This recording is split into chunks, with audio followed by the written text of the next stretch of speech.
At yan guys, yung ating adjustment, no? Naka ano yan, naka low siya. Ayan yung motor natin, yan. Para medyo lumiwanag yan. So ngayon, okay na siya.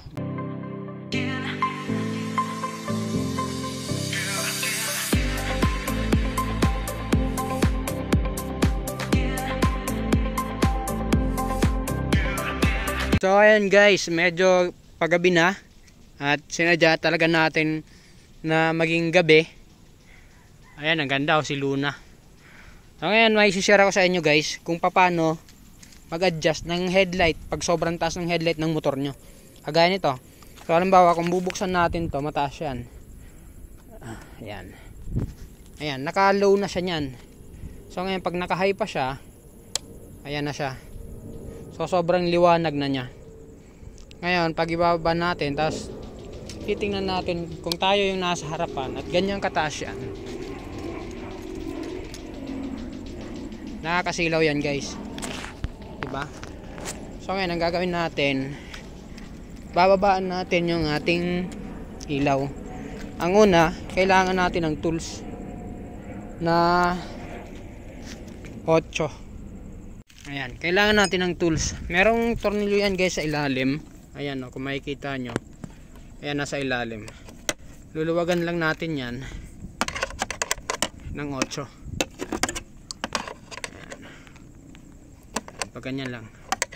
Tapos pag naluwagan na natin yan, ipipress naman natin to pababa. Ayan. Ipipress natin to pababa yung ilaw. Pag maluwag na siya guys ha, huwag nyong pwersahin kasi baka maputol pag maigpit pa siya. So pag ganyan, ayan, so kita nyo naman, no? Ayan, ayan, ganyan siya kanina, tapos ayan, nakaganyan siya kanina, nakataas. So ngayon nakababa siya, naka-low na yan siya guys. Ayan, naka-low lang siya, so sobrang baba niya.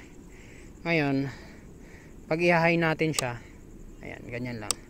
So hindi na siya masyadong masakit sa mata para sa kasalubong natin. Ayan. Ayan. Medyo mausok kaya akala mo masakit sa mata. Medyo mausok, may nagtisiga kasi. So ayan guys, mababa na yan. So makikita nyo naman. Ayan. Mababa na siya. So ganun lang. Tapos pag okay na kayo sa adjustment nyo, ganun lang. Luwagan nyo uli yung ilalim nito. Gamit pa rin yung 8. Ito. Pag naluwagan nyo na, ay pag nahigpitan nyo na, huwag masyadong sobrang higpit guys kasi baka mabasag din yung malambot lang din yan yung ilalim na yan. Ayan. Ayan. Ayos diba? Osram pa lang ating gamit na ilaw dito. At yan guys, yung ating adjustment, no? Naka low siya. Ayan yung motor natin, yan, para medyo lumiwanag yan. So ngayon okay na siya, hindi na siya nakakasilaw. Kaya minsan di ba pag yung may mga kasalubong tayo na minsan laging naka high beam, parang nagwa-warning sila na yung ilaw mo sobrang taas yung ganon. Tapos tingnan natin sa high. Ayan, yan yung low nya guys ha, sa malapitan to. Ayan. So ngayon i-high natin siya. Pinagkaya ba nila guys? Ayan. So nung tayo sa harap para makita natin yung high. Ayan. Yan yung high nya. So ayos din. Dito tayo banda kanina nakatayo. Ayan.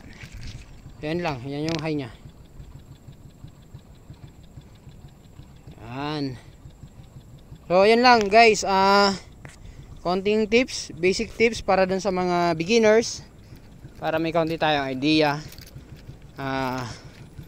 Follow for more guys sa ating YouTube channel, J Land Accessories, tsaka sa ating Facebook page. Follow for more and subscribe. Peace.